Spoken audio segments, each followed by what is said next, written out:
골로새가 위치해 있는 지역은 지금의 튀르키예 서남부 아나톨리아 고원에 위치해 있는 리쿠스 계곡이라는 곳에 이 골로새가 위치해 있습니다.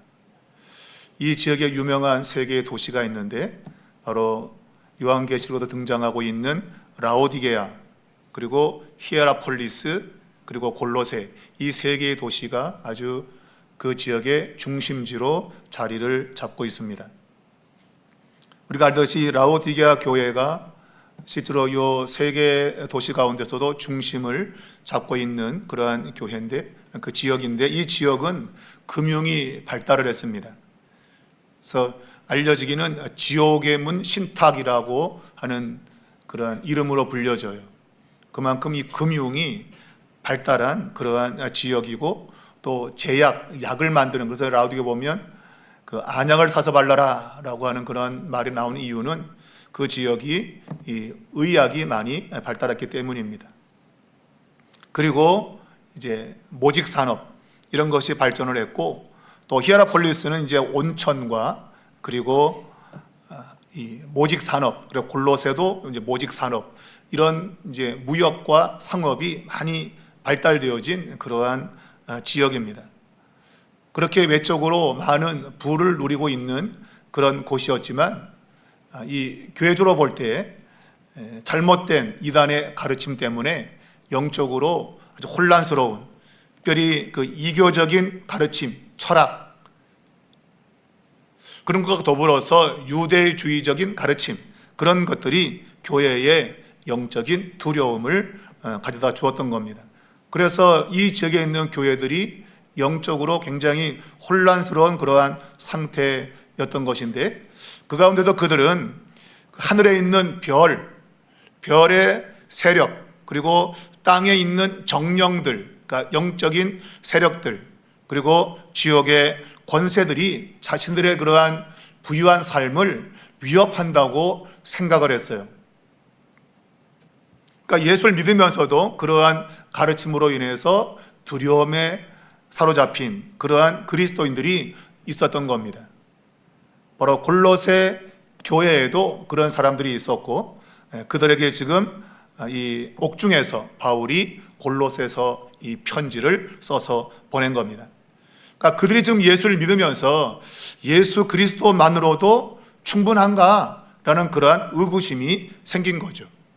자신들의 삶을 위협한다고 들려지고 있는 그 무시무시한 영적 세력들로부터 예수 그리스도가 과연 우리를 지켜줄 수 있는가? 예수 그리스도가 그걸 한 분이면 충분한가? 아니면 다른 무언가가 필요한가? 하는 그러한 생각들을 그들이 가지게 되었던 겁니다. 그러면서 두려움이 그들의 삶을 짓누르는 그러한 상황이 있었는데, 바울이 오늘 이 골로새 편지를 보내면서 예수 그리스도, 도대체 그분이 어떠한 분인가 하는 것을 설명하며, 오늘 이 읽은 본문은 초대교회 당시에 그리스도의 찬가, 그리스도를 찬송하는 시로 그렇게 알려져 있습니다. 그 찬송의 시를 오늘 이 편지에 적어서 보내고 있는 겁니다. 곧 그리스도, 우리가 믿고 있는 그리스도는 모든 권세의 창조주이고 만유를 다스리는 유일한 주권자이다라는 겁니다. 그러니까 곧 예수님 한 분이면 충분하다라는 것을 이야기하기 위해서 이제 이 편지를 써서 보낸 겁니다. 자, 오늘 본문에는 말씀드린 대로 그리스도를 찬양하는 찬송시의 내용인데, 이 내용의 몇 가지를 함께 살펴보자면, 첫 번째는 그리스도는 창조의 설계도, 곧 이 세상을 창조할 때 창조를 어떻게 할 것인가에 대한 설계도를 드러낸 것이다. 그리고 우리 그리스도는 만물을 붙드시는 주인이시다. 이렇게 오늘 이 찬송시에 나타나고 있습니다. 그 그리스도가 누구냐라는 것을 바울이 선포하면서 제일 먼저 선포한 것은 그분, 예수 그리스도는 보이지 않는 하나님의 형상이다 그랬습니다. 하나님은 우리의 눈으로 볼 수 없습니다. 그분은 보이지 않는 분입니다. 그러므로 보이지 않으니 접근 불가, 뭔가 보여야 우리가 갈 수 있는데 보이지 않으니 그분에게 접근할 수 없다. 접근하지 못하면 알 수 없는 존재인 것이죠. 뭘 접근을 해서 뭔가 이렇게 주고받는 게 있어야 알 수 있는데, 그런데 하나님은 접근 불가. 그래서 알 수가 없는 분이다, 그런 얘기예요. 근데 그 알 수 없는 하나님을 예수 그리스도께서 하나님의 형상으로 나타나셨다는 거예요. 그러니까 예수님을 보면 하나님이 이런 분이시구나 하는 것을 눈으로 직접 알 수 있는 그런 분이라는 거예요. 그래서 이 형상이라는 단어가 에이콘이라는 이런 단어인데, 이 에이콘이라는 단어는 에이코라는 단어에서 왔어요. 에이코라는 단어는 유사하다, 같다, 무엇으로 보인다라는 뜻입니다. 그러니까 여기서 나온 단어가 우리가 익히도록 알고 있는 아이콘이라는 단어죠. 아이콘. 그래서 불행의 아이콘, 축복의 아이콘, 믿음의 아이콘, 이런 말을 쓸 때 사용되는 단어입니다. 아이콘. 오늘 예수님은 하나님의 아이콘인 것이죠. 하나님을 그대로 드러내는 그러한 분이라고 하는 거예요. 여러분은 어떤 아이콘이 되고 싶습니까? 맨날 그냥 만나면 싸우는 싸움의 아이콘, 그런 거 부정적인 거 말고 긍정적인 거, 소망의 아이콘, 믿음의 아이콘, 얼마나 좋겠어요, 그죠? 이 사람 보면 믿음이 뭐라는 것을 금세 알 수 있는 그러한 존재가 되면 좋겠다 하는 것이죠. 자, 예수님은 하나님의 아이콘이셨다. 하나님을 그대로 드러낸 거예요. 그러니까 이것은 완전한 계시, 곧 하나님의 본질을 공유하신 분으로서 하나님이 어떠한 분인가 하는 것을 그대로 눈으로 볼 수 있게끔 나타내셨다, 그런 얘기예요. 그러니까 하나님이 자신을 세상에 알리는 그러한 통로로 예수 그리스도가 나타나신 것이죠. 그러니까 예수님 보면, 척 보면 안다. 누구를? 하나님을. 그러니까 히브리서 우리가 1장 3절인가 거기도 보면 예수님을 소개할 때 그 본체의 형상이다 그랬어요. 하나님이 본체신데 그 영광의 본체를 나타내는 형상이다 그랬어요. 똑같이 우리말로는 형상인데 단어는 좀 다릅니다. 거기에 사용된 단어는 똑같은 형상이라는 한글로 되어 있지만 헬라 글자는 다른데, 거기서 사용된 것은 도장이란 뜻이에요. 도장. 여러분과 저가 도장을 인주에 묻혀서 쾅 찍어 놓잖아요. 그리고 이 도장을 치워도 요 찍힌 걸 보면 요 도장은 이렇게 생겼겠구나 하는 것을 아는 거죠. 그러니까 그대로 그 모습을 찍어낸 거, 이제 그것을 히브리서 저자는 형상이라는 단어 그렇게 사용했는데, 사도 바울은 아이콘이라는 단어를 사용하고 있습니다. 자, 오늘 이 아이콘으로 등장하신 예수님은 그러면 성경에서 어떤 의미를 갖고 있는가? 오늘 성경은 이 머리라고 하는 단어를 굉장히 많이 사용하고 있습니다. 그래서 우리가 구약 성경의 첫 번째에 나오는 단어가 뭔지 아시죠? 태초에, 창세기 1장 1절에 태초에, 히브리 글자로는 베레시트라는 겁니다. 베레시트. 그러니까 여기서 레시트라고 하는 것은 첫 번째, 처음, 시작, 최초라는 그런 뜻을 담고 있어요. 그러니까 태초에, 처음에 그런 얘기죠. 그러니까 시간이 시작되는 그 첫 지점이라는 의미를 바로 태초라는 단어가 담고 있어요. 근데 바로 그리스도가 바로 그 시작이다. 시간의 시작, 만물의 머리다라고 말하고 있잖아요. 머리. 그래서 예수님은 이 세상이 시작할 때 그 처음을 시작하신 분이다 라는 거예요. 그러면서 모든 창조의 총합이다. 그러니까 그리스도 안에서 모든 것이 만들어졌다, 그렇게 말하고 있어요. 그러니까 이러한 창조가 그리스도가 없다면 발생하지 않는, 그러니까 그리스도를 통해서 이 창조가 이루어졌다는 겁니다. 그래서 그리스도 안에서 모든 창조가 설계가 되었고, 그리스도를 통하여 창조가 되었고, 그리스도를 위하여 존재하고 유지된다, 그렇게 지금 바울이 설명하고 있는 겁니다. 자, 우리가 이 모든 만물은 그냥 존재하지 않습니다. 오늘 성경은 그분 안에서 함께 섰다 그렇게 했어요. 그러니까 그리스도가 없으면 만물은 서 있지 못하는 거예요. 그리스도가 계시기 때문에 만물이 지금 서 있다, 함께 서 있다고 하는 것입니다. 그러니까 함께 서 있다고 하는 이 단어는 실제로 뭔가를 유지시킨다는 그런 단어예요. 어떤 사건이 있을 때 우리가 경찰이 가게 되면 그 무질서한 질서를 바로잡잖아, 그죠? 그런 의미예요. 그러니까 경찰에 가서 질서를 유지시키는 것. 그가 호루라기 불든지 아니면 이 경광등을 비춰가지고 저리 가! 그러면 저리 가야 되고, 그래서 모든 질서를 유지시키는 것, 그런 의미를 담고 있는 겁니다. 바로 그것이 함께 섰다라는 그러한 의미인 거예요. 그래서 이 우주가 지금 존재하고 있는 이유, 이 우주가 붕괴되거나 망가지거나 혼돈하지 않게 되는 그 이유는 바로 그리스도가 이 만물을 붙잡고 있기 때문인 겁니다. 그래서 어느 학자는 이것을 신성한 접착제로 표현을 했어요. 우리가 접착제 그러면 뭔가를 딱 달라붙게 할 때 사용되는 물질인데, 바로 그리스도가 이 우주가 무너져 내리지 않도록 지금 뭔가 이 접착제로 딱 붙여놓은 것 같은 그러한 역할을 하고 계시다, 그렇게 말하고 있는 것이죠. 여러분, 이 만물은 그냥 존재하지 않죠. 그러니까 물리적 법칙으로는 중력의 법칙, 만유인력의 법칙을 통해서 물체가 이렇게 제 위치에 있는 겁니다. 여러분, 중력이 없거나 만유인력이 없다고 한다면 물체가 그 자리에 있질 못해요. 그러니까 이 중력이 우리를 끌어당기기 때문에 그 위치에 서 있을 수 있는 거예요. 그 힘이 사라지게 되면 자빠지든지 그냥 막 혼돈이 일어나는 겁니다. 그러니까 마치 그리스도께서는 이러한 물리적인 중력 같은 힘을 발휘하는 거죠. 그분이 계심으로 인해서 모든 영적인 것들이 바로 잡혀있는, 질서가 잡혀있는 그런 의미를 가지고 있는 거예요. 그래서 여러분의 일상과 저의 일상, 이런 모든 흔들릴 수 있는 것들을 그리스도께서 붙잡아 주심으로 오늘 이 만물이 유지가 되고 있다.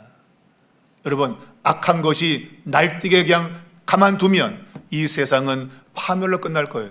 근데 아무리 악이 날뛰어도 바로 이 만물을 움직이시는 주권자인 예수님께서 이 만물을 질서 있게 유지함으로 그것이 지금 유지가 되고 있는 거예요. 그러니까 아무리 악이 날뛰어도 세상이 무너지지 않도록 주님이 붙잡고 계시다는 거예요. 바로 이런 부분에 있어서 그리스도께서 만물의 주권자로 지금 계시다라고 지금 바울이 이야기를 하고 있는 겁니다. 그러니까 여러분, 종말이 왔다, 여러분 그런 거에 현혹되어 가지고 마음에 두려움을 가질 필요가 없는 거예요. 내가 그리스도 안에 있다고 한다면, 내가 그리스도에 대한 믿음을 가지고 있다면 주님이 모든 것을 그분의 주권 속에서 잘 유지할 것이다, 그렇게 생각해야 된다는 것입니다.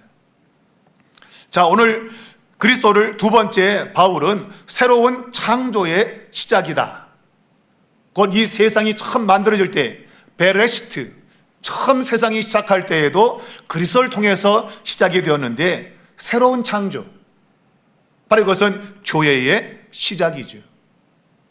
영적인 새로운 질서를 주님이 만드신 겁니다. 이 세상은 죄로 인해서 모든 질서가 깨어졌는데 그 깨어진 질서를 우리 주님 그리스도께서 새로운 질서를 만드신 거죠. 그러니까 십자가 사건을 통해서 새로운 창조를 시작하신 겁니다. 그래서 교회를 시작하셨죠. 오늘 바울은 그리스도가 교회의 머리이시다 그랬습니다. 이 말은 새로운 창조의 시작이 바로 예수 그리스도와 그런 얘기예요. 그러면서 우리 예수님을 가리켜서 첫 번째 창조에서는 피조물보다 먼저 나신 이다 그랬잖아요. 15절에 보면, 그러니까 처음에 창조에 있어서 그리스도는 다른 피조물보다 먼저 나셨다, 이런 거 갖고 이단들이 그런 거, 그럼 예수님도 피조물이구나, 다른 피조물보다 먼저 만들어진 피조물이구나 라고 말해요. 여호와 증인들이 이 구절을 가지고 예수님의 신성을 인정하지 않습니다. 예수님도 만들어진 존재잖아, 다른 피조물보다 먼저 만들어진 존재 아니냐라고 말해요. 그런데 바울이 여기서 먼저 났다고 하는 것은 만들어졌다는 의미가 아니에요. 이것은 뭔가의 근원을 설명할 때 사용되는 단어입니다. 먼저 났다. 그래서 구약 성경에서 우리가 먼저 났다고 하는 것을 장자적 개념으로 사용하는 거죠. 장자라고 하는 것은 단순히 첫 번째 태어나서 장자가 아닙니다. 장자는 그 아버지의 권위를 그대로 이어받는 자를 가리키는 거예요. 뭔가의 권위를 가지고 있는 존재, 그런 존재가 장자의 개념이지 무조건 첫 번째 태어났으니까 네가 장자다 그렇게 말하지 않아요. 그렇게 본다면 루벤이 첫 번째 아들이니까 그게 장자가 되어야 되는데 루벤을 장자라 그러지 않아요. 우리는 영적으로는 우리가 유다가 장자가 되고 또한 지파적으로는 요셉이 장자가 되는 겁니다. 그러니까 그런 의미로서의 장자적 개념을 구약 성경은 설명하고 있는 거죠. 그래서 먼저 났다는 얘기는 그냥 순서적인 먼저가 아닌 겁니다. 이것은 권위적인, 그래서 뭔가의 근원이라는 그런 의미를 가지고 있어요.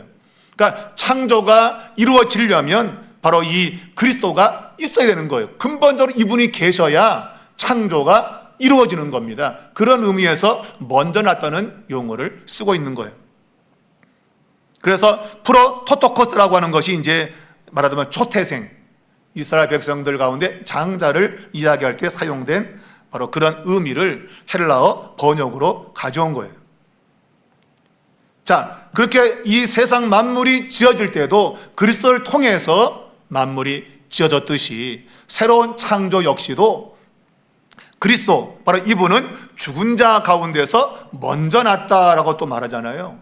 죽은 자 가운데서 먼저 났다. 그러니까 세상이 저로 말하면 다 죽었어요. 그러니까 첫 창조가 완전히 망가진 겁니다.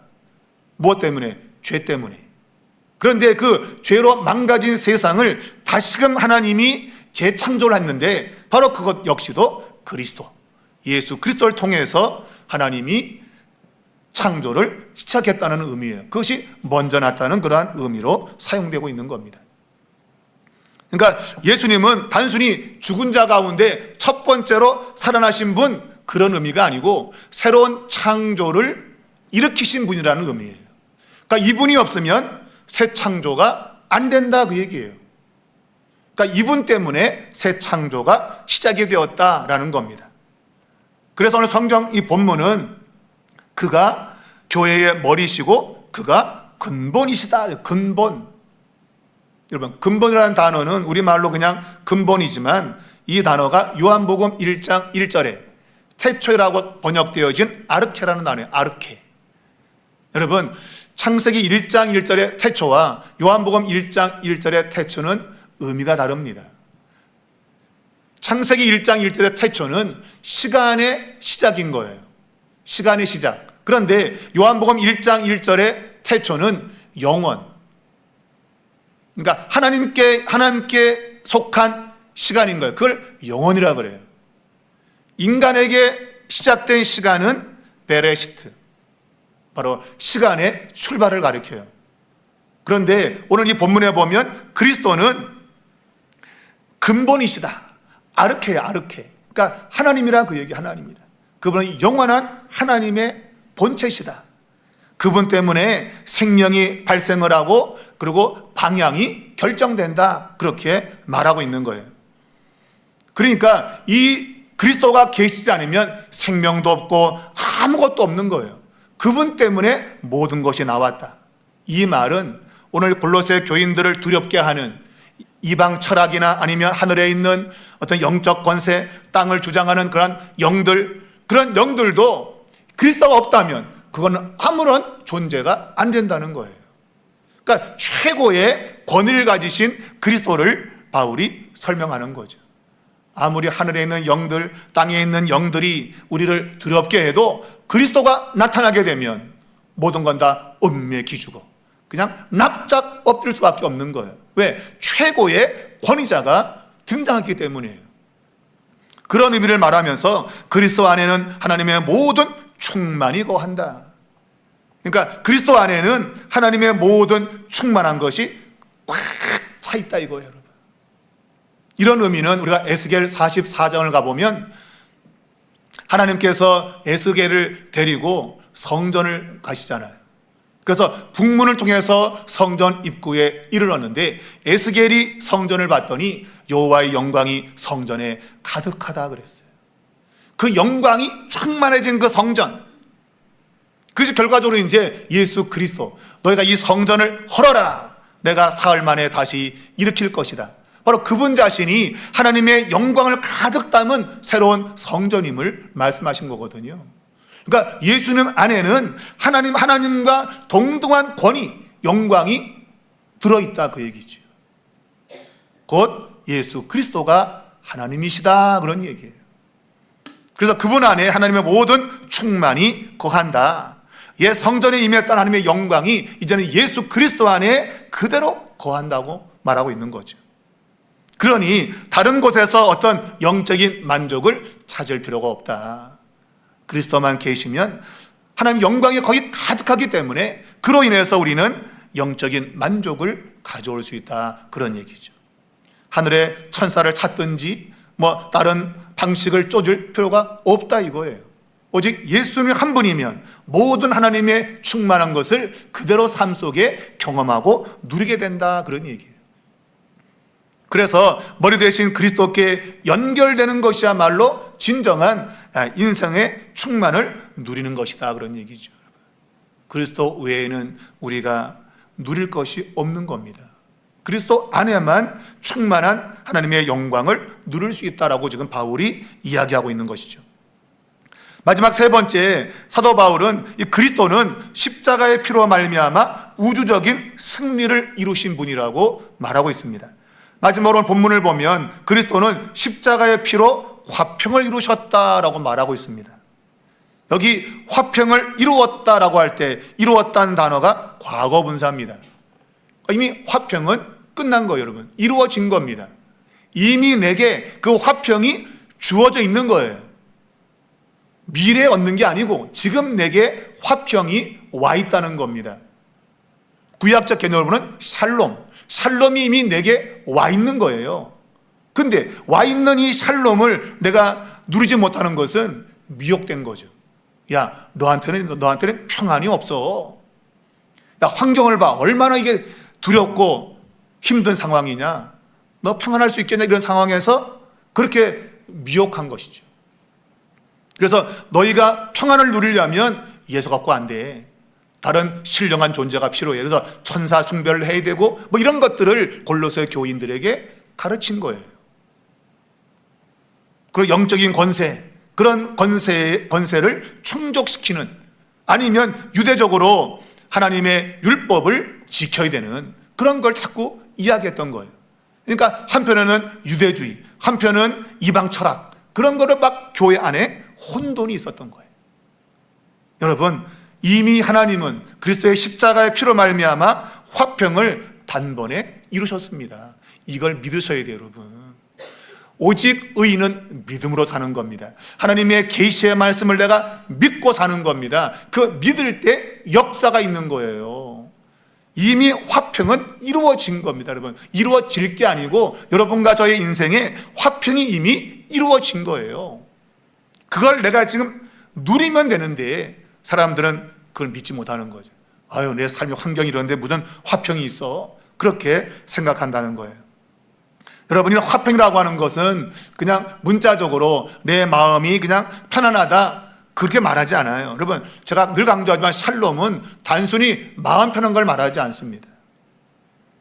이것은 우리 안에 어떠한 싸움도 일어나지 않는, 오늘 바울이 말하는 것은 바로 우주적인 전쟁, 영적인 세력이 우리를 도전하는 것까지 다 합하여 그 모든 것이 일순간에 끝났다는 거예요.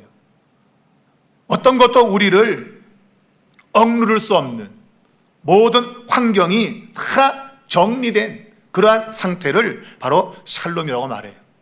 그래서 구약의 샬롬이 신약에서는 에이레네라는 겁니다. 평안, 화평, 이렇게 번역이 되고 있어요. 그러니까 하나님은 그리스도의 십자가를 통해서 모든 영적인 세력을 다 꺾으신 거죠. 그런 것들이 더 이상 우리를 괴롭히거나 우리에게 불안을 줄 수 없는 거예요. 그래서 하나님과 누리는 그러한 샬롬을 이미 하나님이 우리에게 주셨다. 곧 이것은 악한 권세가 다 패배했고 굴복되었다는 것을 의미하는 거죠. 우리가 샬롬을 누리는 것은 바로 우리의 대적자들이 패배했음을 동시에 설명하는 거예요. 달리 말하면 내가 지금 평안을 누리지 않는다는 얘기는 이 대적자들이 여전히 살아있다고 생각하는 거예요. 어둠의 세력이 지금도 여전히 나를 괴롭힐 수 있는 존재로 내가 느끼고 있는 거예요. 그렇지 않은데 여러분, 하나님께서 이미 모든 대적을 정복하셨습니다. 그리스도의 십자가의 피로 말미암아 이기셨다, 그런 얘기예요. 이제 우리는 믿음으로 그 승리한 것을 나의 삶에 가져와서 승리의 깃발을 꽂고 살아야 돼요. 아, 이겼어! 라는 것이죠. 우리 대한민국이 6.25 전쟁 때에 그냥 수도 서울이 바로 함락됐어요.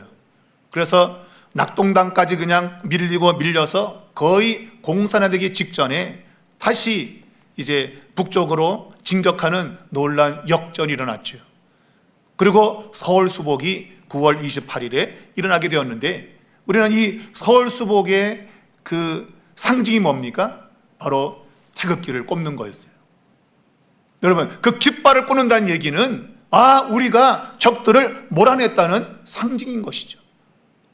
여전히 활개치고 있는데 여러분 가서 깃발을 꼽을 수 있나요? 못 꼽죠, 여러분. 완전한 승리, 그걸 확신하면서 깃발을 꽂는 겁니다. 이것이 바로 아말렉과의 전쟁에서도 여호와의 니시라고 하는 하나님의 깃발을 의미하고 있잖아요. 아말렉과의 전쟁은 완전히 이긴 것이지, 그들이 잔당이 있어가지고 계속 괴롭힐 수 없었다고 하는 거죠. 그래서 여호와 니시, 하나님은 나의 깃발이시다. 여러분, 예수 그리스도는 우리의 삶에 승리를 주는 깃발입니다. 여러분, 깃발입니다. 그 깃발을 이미 꽂은 거죠, 여러분. 그러니 여러분, 두려워하지 않길 바랍니다. 환경이 온다고 여러분 해서 환경이 우리를 이기지 못합니다. 그리스도를 믿는 자에게는 그런 모든 정사와 권세와 두려움을 다 벗어 버린 겁니다. 그걸 내가 믿고 살아야 되는데 많은 그리스도인들이 환경에 의해서 그걸 믿지 못하고 사는 거죠. 바로 골로새 교인과 비슷한 상황이에요. 삶 여러 가지로 어렵고 잘못된 가르침에 귀가 솔깃하고 그런 거 아니야? 그런 거 아닙니다, 여러분. 그런 거 아닙니다. 많은 잘못된 가르침들이 오늘날 우리의 신앙을 흔들고 있는 그러한 시대에 우리가 있습니다. 여러분, 예수 그리스도는 만유의 주님이십니다. 그 주님은 이미 모든 대적을 굴복시켰습니다. 그게 십자가 사건이고 부활인 것이에요. 그래서 사망조차도 이제는 우리를 쏠 수 없어요. 우리에게 사망이 겨눌 수 없단 말이에요. 쏴봤자 우리는 죽지 않아요. 여러분, 사도 바울의 그러한 담대함이 여러분과 저에게 있기를 바랍니다. 골로새 교인들도 믿는다고 했지만 삶의 환경을 하면서 여러 가지 잘못된 것들을 귀에 기울이면서 그들에게 두려움이 찾아왔는데 우리도 그럴 수 있는 거죠. 들려온 여러 가지 경제적인 문제, 정치적인 문제 이런 게 들려오면 우리 마음에 두려움이 생기고 혹시 이거 잘못되는 거 아니야? 그런 생각들이 우리에게 자꾸 들어오는데 여러분, 모든 만물의 주인은 그리스도십니다. 그리스도가 모든 주권을 가지고 이 세상을 붙들고 있다. 여러분, 이걸 믿으셔야 돼요. 그걸 믿으면 다른 것에서 여러분 평안을 찾지 않습니다. 오직 그리스도 그 한 분만 믿고 내 삶을 그분께 온전히 내어 맡기는 거죠. 여러분, 주님께 내어 맡기기 바랍니다. 그리고 그분의 다스림과 통치 아래 있기를 바랍니다. 말씀에 순종하시고 기도하시고, 그러면 세상이 줄 수 없는 평안을 누리며 사는 겁니다. 그것이 초대교회 성도들의 모습이었어요. 사자굴에 들어가면서도 찬송을 부르며 들어갈 수 있는 거, 죽음을 두려워한 게 아니죠, 여러분. 영원한 생명이 그들로 하여금 강하고 담대하게 살게 만들었던 겁니다. 여러분, 예수님 한 분이면 충분합니다. 그리스도의 탁월성, 다른 모든 것보다 위에 계신 그분, 여러분 그분을 의지하셔서 진정한 삶의 평안을 누리시기를 주님의 이름으로 축복합니다.